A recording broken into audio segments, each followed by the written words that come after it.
Alright, and welcome back to Zero Cool Gaming, and today we're going to be doing a review of a video game called Record of Agarest War 2.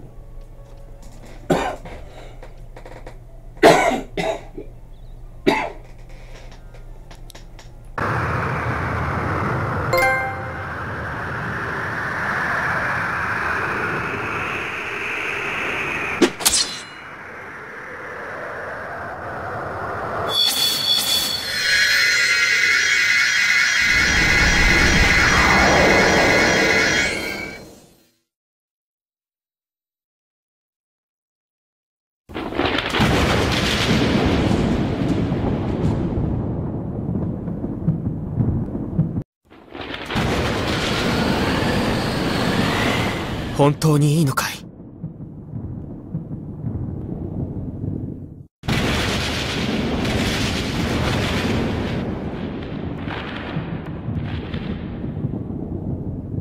ああ。けれど、そんなことをすれば君は。言ったはずだ。もう戻るつもりはないと。剣を奪ってどうするんだい？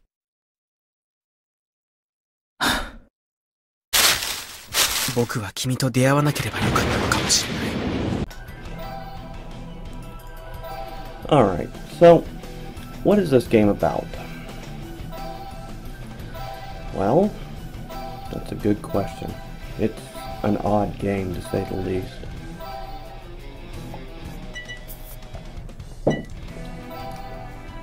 It's a lot like the first game.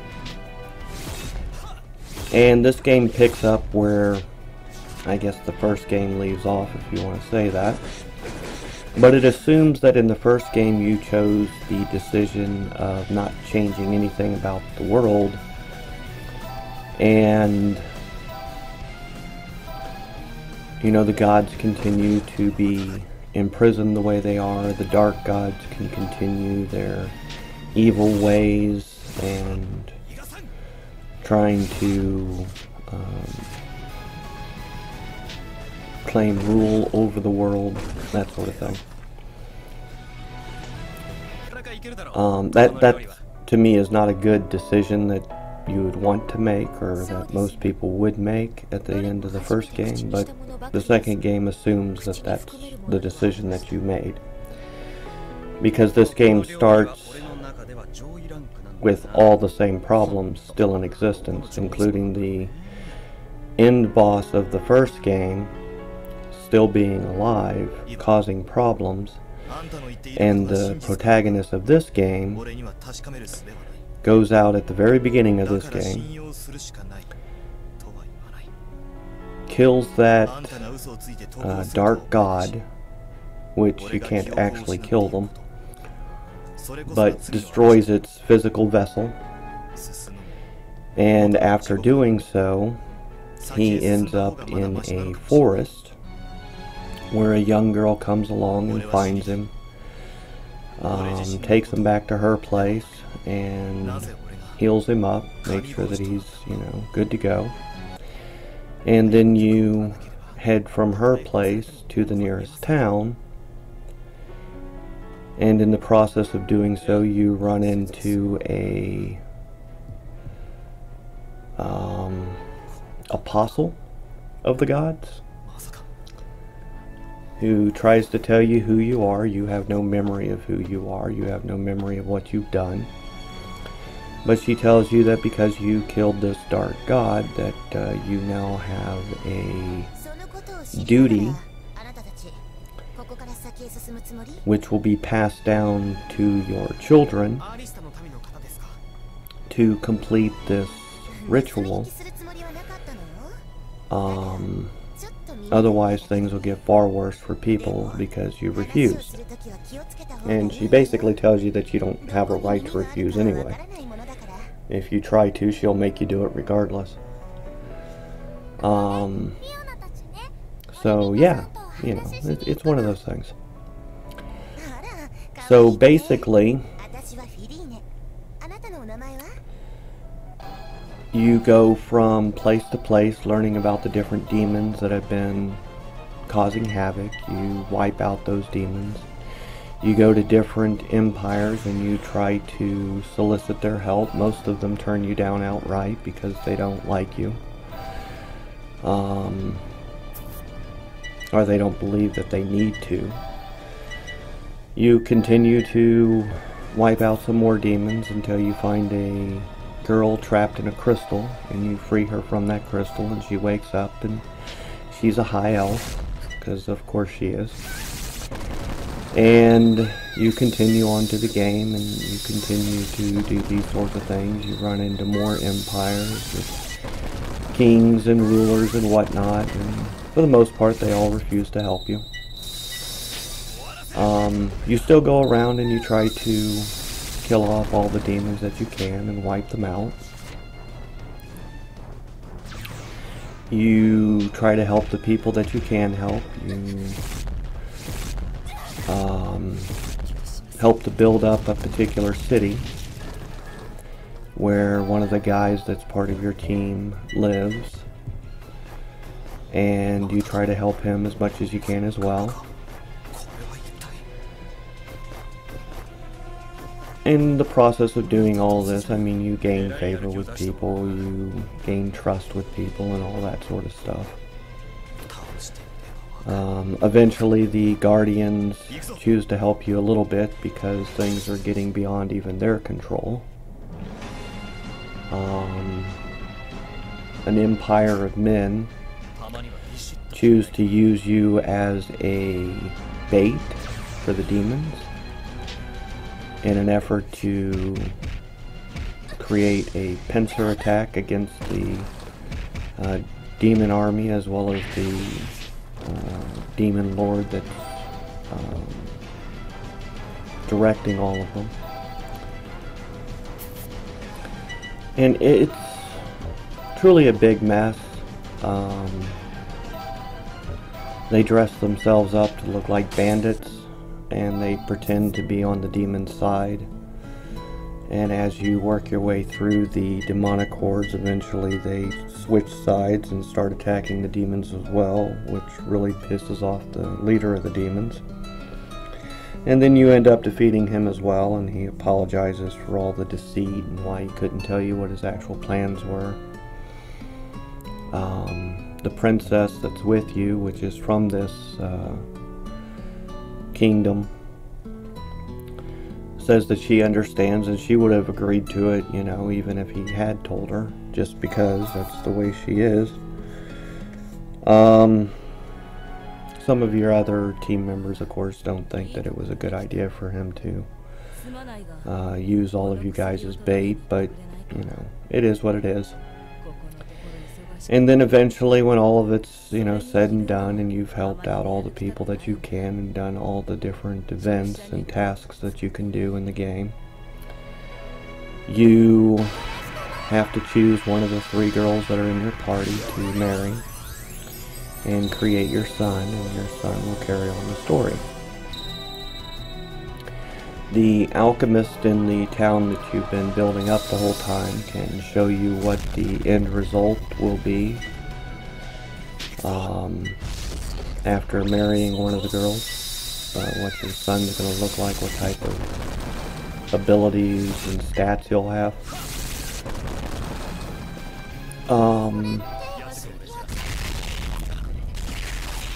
Much like with the first game, the easiest way to do this, it's not the only way, don't get me wrong, but the easiest way to do this is to just work on getting the first girl that you meet to have the most affection with you, so that you can marry her at the end of that generation. That's the easiest way to do it. Of course, you can choose to do it however you like, but that is the easiest way.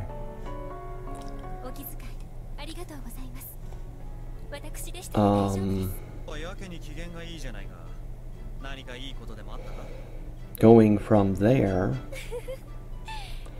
we can go into the type of gameplay it is. It's kind of like the first game.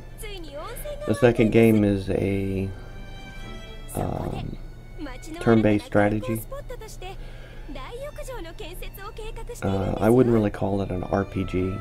there's RPG elements to it. You do level up, you do choose where you want your points to go, things like that. But the actual battle system is more like TZA, except that there are two separate battlefields, or the battlefield is split into two parts.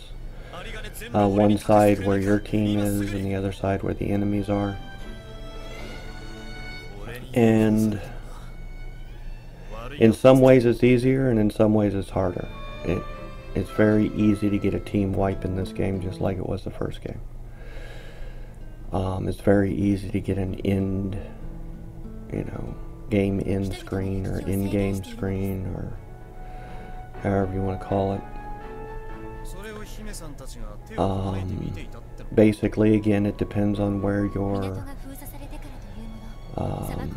team members are positioned on the field, on what type of abilities you can use based on that. You can usually reset that at any time, so that you always have access to the skills and abilities that you're going to need in order to defeat the different enemies that you have to face. This game has a lot of grinding that's required in it, and I do mean a lot of grinding. You could take that for what it is, or how it is, however you want to take that. But I found that it required a lot of grinding in order to get through it. To be leveled up enough to where you should be to take on each of the different demonic powers that you have to as you play through. So I would say that there's at least twice the amount of grinding that's necessary in the first one. The first one didn't really require a lot of grinding. It did require you to complete a bunch of battles, and some of those battles were extremely long. But it didn't really require you to do a lot of grinding to actually complete the game. There were a few places here and there where it would behoove you, or it'd be a good idea to grind those areas. But with this game, it's not a request. It is an absolute requirement at times to grind. And grind quite a bit, or you just will not get through the next area. You won't get through the next boss that you need to take down, that sort of thing. So, of course, after you're married and you have your son, you die and your spirit goes into the pillars, I think. At least you're left to believe that, kind of like it was in the first game. And the objective is that eventually the god that you killed will be able to obtain another vessel for its existence. Even though the god that you killed was a dark god of evil and had ill intent for the world, this game doesn't really go into all of that. It just kind of ignores it, I guess you could say. Alright, so some more interesting points to point out about this game. There are teleporters, transporters, teleportation stones that allow the party to move between the 5 continents of this world. And you end up having a blacksmith repair the first one, and other ones become active or have been active and hidden and things like that. But basically, once you find a teleportation stone, you can use it to go back and forth between areas that you've been to already. And when you locate another one, which is usually through storyline, you're able to then move on to a new area, a new place.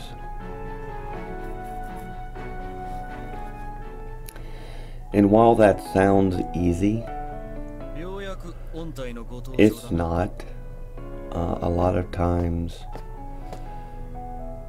just moving through an area is dangerous in this game because of random encounters, not including all of the scripted encounters that you are required to go through.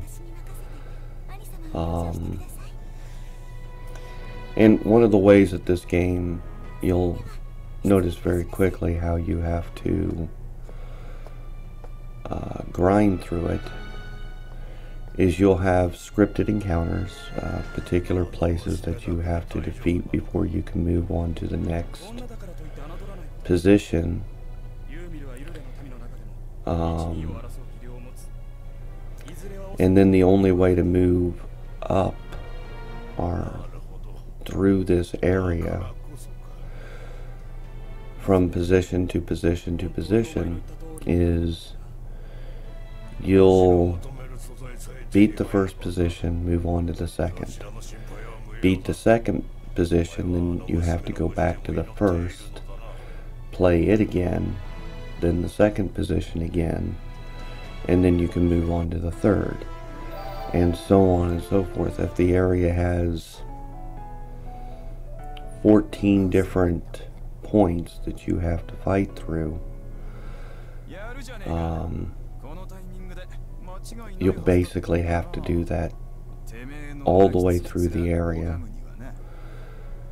You know, by the time you get to the 13th position, you'll have to go all the way back to the first, play through all the positions all the way back up to 13, and then you can move on to 14.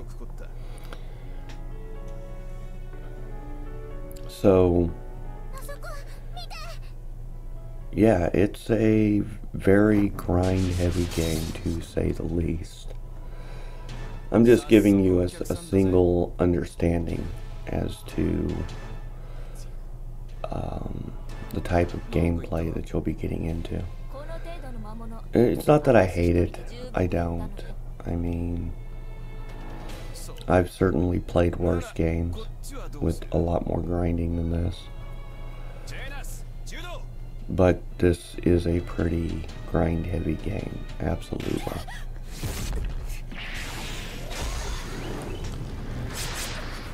One of the plus points is that whether you have members in your party or not, regardless of who you're using in your party, all of the party members will still gain EXP. And that's a good thing.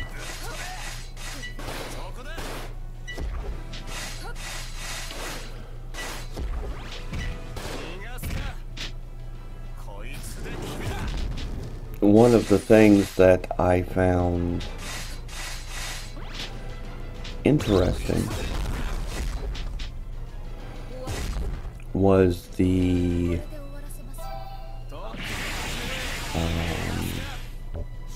way that you gain party members in this game. Basically who you can and can't use. It's very telling. It's very interesting. So essentially, as you gain party members in the first generation, and you will lose 2 of them at the end of that generation, you'll carry all of those party members into the second generation, and then you'll gain more party members. So by the time you finish the second generation, you'll have essentially all the party members from the first generation, plus all the new party members from the second generation.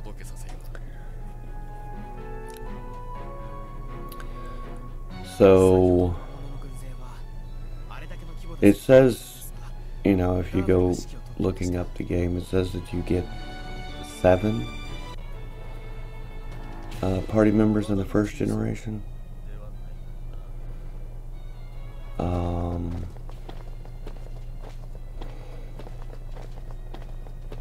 I guess that's everyone besides yourself, or besides, you know, the main character.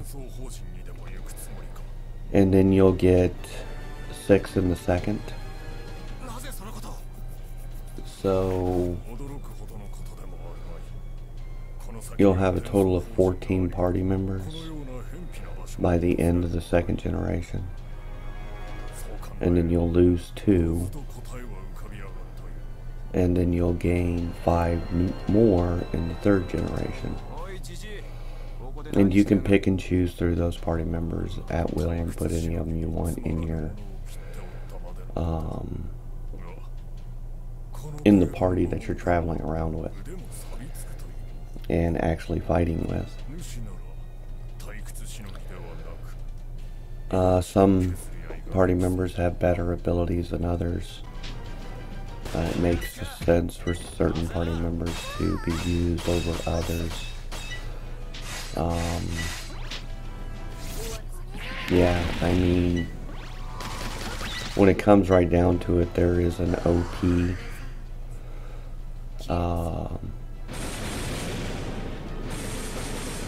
party layout, or party members that you should have in your party, and it just makes sense to use them every time. In this game you have 4 party members, where the first game you had up to 6. And those 4 party members will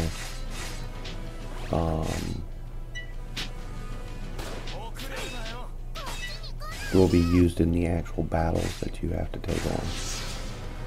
And like I said, there's no reason to use party members that are lesser, if you want to call it that, or that are not as useful, because they're still gonna level up. They're still gonna, you know, gain all of the points that they need for the game in case you have to use one of them.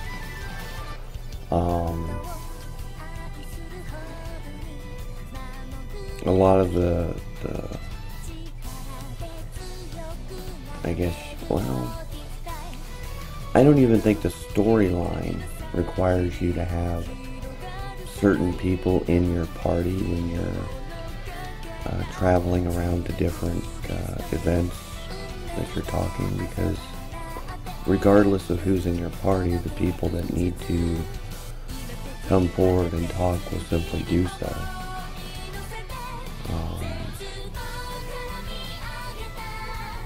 So yeah, I mean, it is what it is, I guess. So the second generation is better than the first in the fact that you the different empires, the different guardian clans, things like that, have a little more respect for you.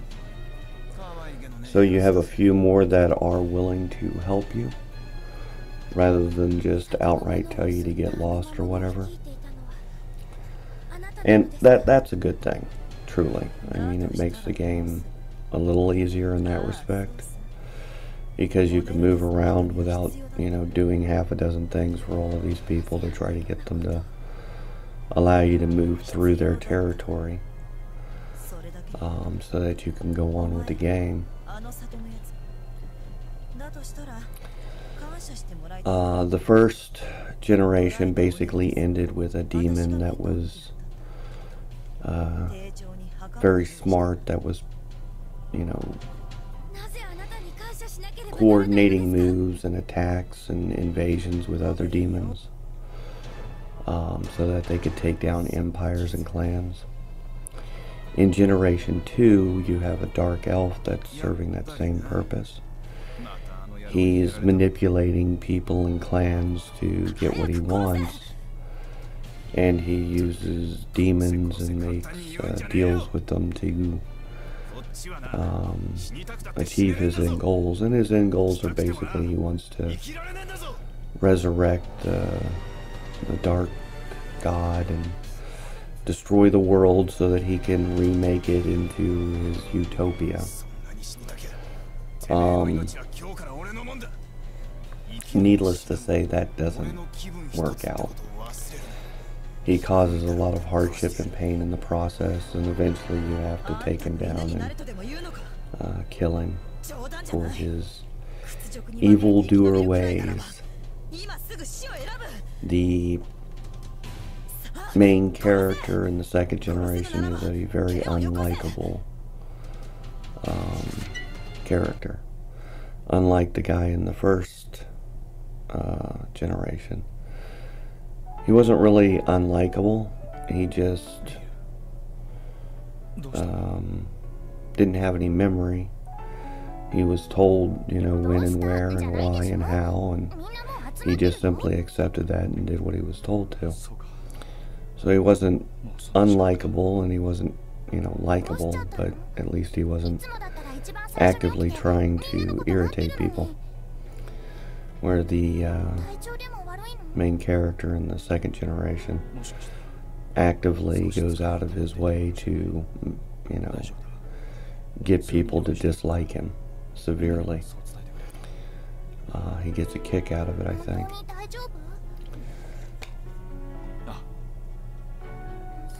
Alright, and then we move on to the third generation of this game. And this is the part where everything starts to fall apart, is the best way to put it. Because there are people within your party who are and have been plotting against you the entire time.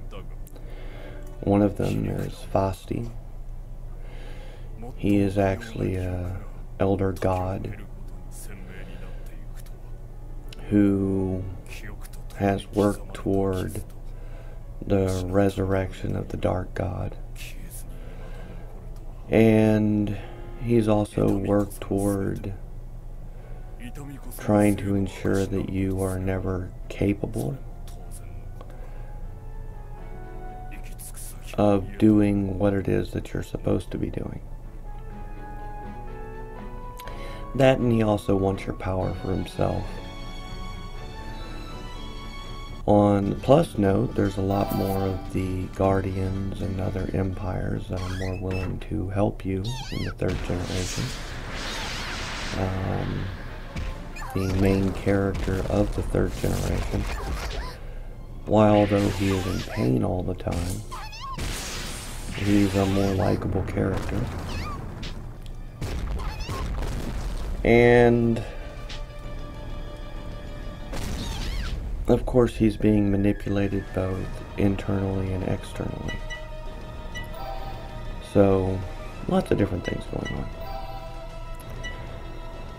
But basically there are people within your group that end up dying as a result of Fasti's betrayal. He ends up kidnapping the High Elf, torturing her basically. More mentally than physically, but some physical torture as well.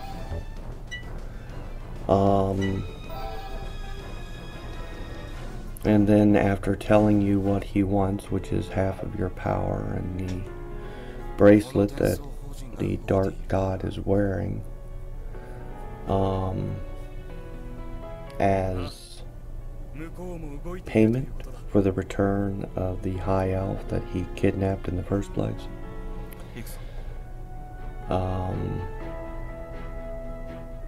Yeah, you could say that there's a whole lot of things that are just wrong about the third generation in this game.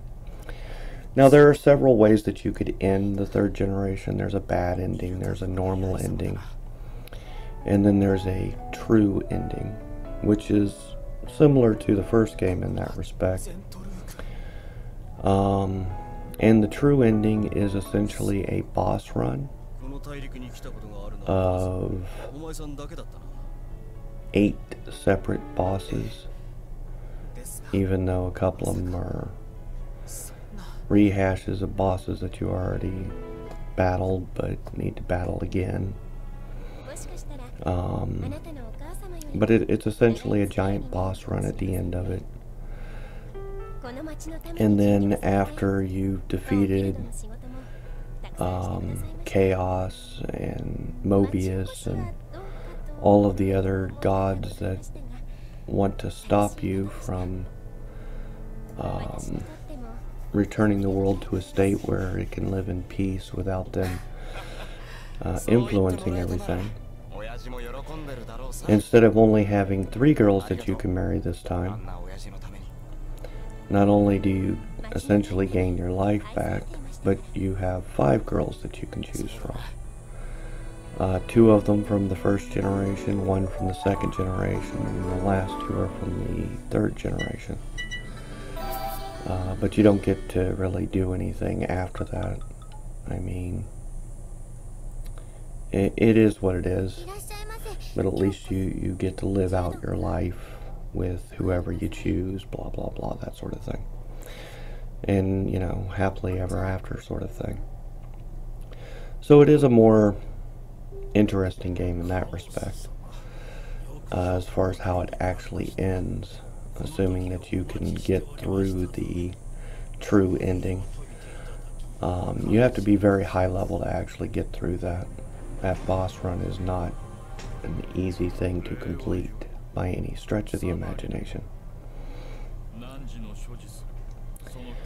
But other than that, it's basically you going around and finding the most powerful demons like before. You take them out, and every time that you take out a demon that isn't one that goes into the main character for the third generation, it essentially poisons the lady that's been with you since the first generation, who has been guiding your actions the whole time to become a vessel for the gods, particularly the god of chaos.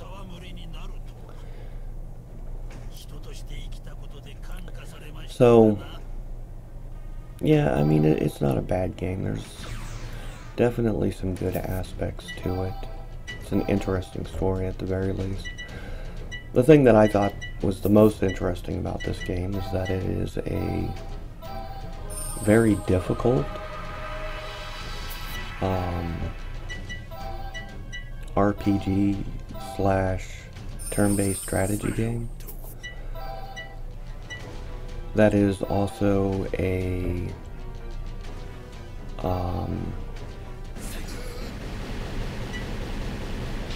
yeah, what do you call that again?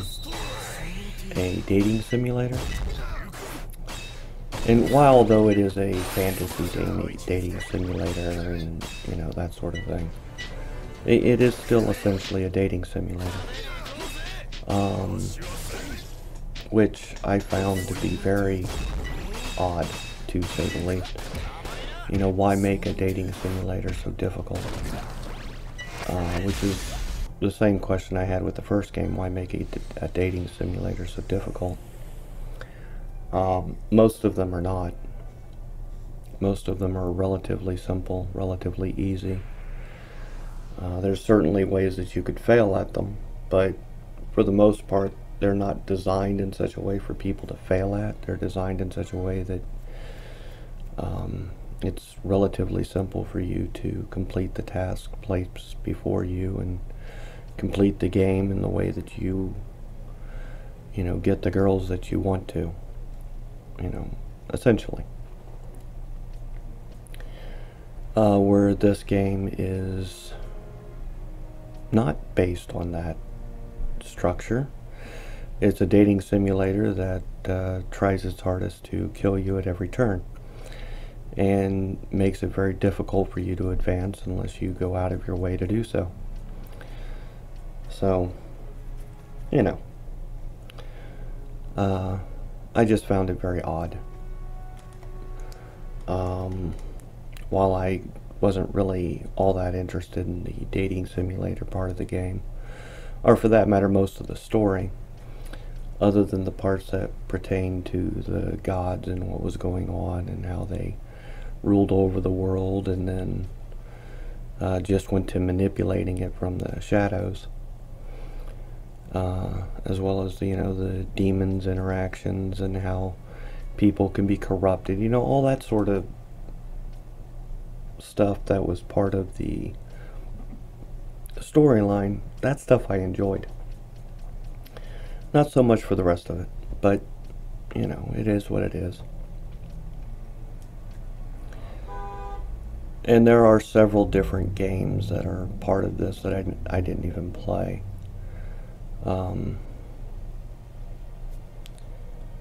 You know, there's Agarest War Zero, and I believe there's one other one. And I don't know how those games play or if they're just as difficult, but if the two that I have played are any indication as to how the rest of them play, then it is definitely an odd series of games when it comes to dating simulators, at the very least. I can't say that I, you know, hate it, because I don't. And I have played a few games at this point from like Compel Heart and Idea Factory, the Super Neptunia RPG, which was, I found it to be a very fun game to play. You know, it wasn't difficult to follow along. It was a simple story, but fun to play. And I think that was the intention. A lot of the things that I don't understand is why they would try to censor these games to be for children when they could have just created a new rating system to include something like rated R for adults, rather than having AO, which is adult only, and that rating is generally reserved, at least in America, for porn games. So no game maker wants to have their games strictly rated as AO, and our government refuses to add another rating to the rating system. It's either a porn game or it's for 17-year-olds and below. So there is nothing between a 17-year-old, which would be a, you know, an 18-year-old, an actual adult, and a porn game. And that's outrageous. Just absolutely outrageous. There's no reason for it to be that way. There's no reason for the rating system to be either for children or porn. That's just insane. But that's what's been done. That's what's been allowed to have been done. And because nobody speaks out against it, this is the insane rating system that we're left with.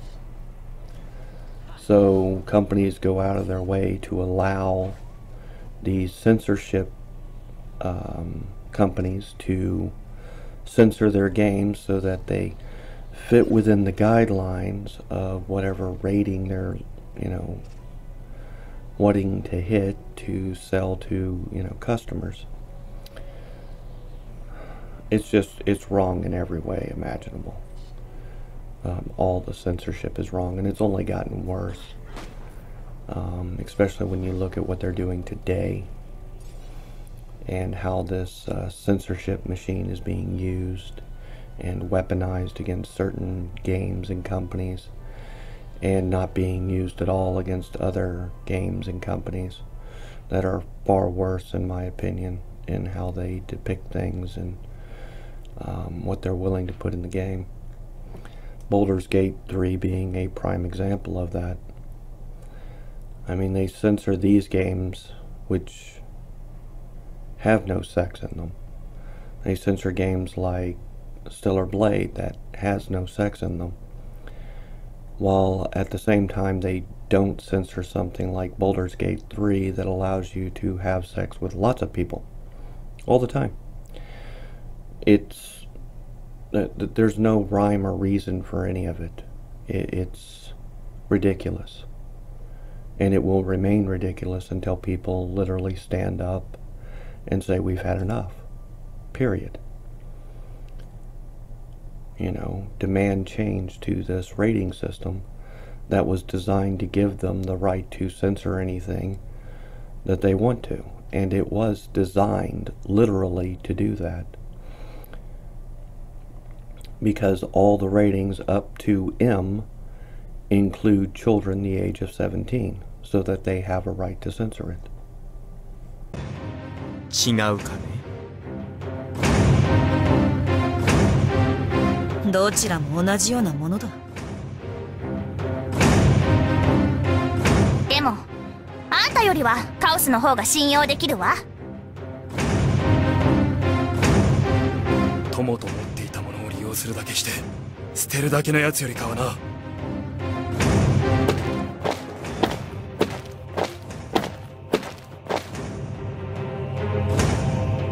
貴様はグレイ。なるほど、そういうことか。この男が再び生を得ただけでカオスを信用したというのか。かりそめの命を与えられただけで。愚かな、実に愚かなことだ。これだから人というのは。カオスから何を聞いた？この世界の真実を奴は話したな。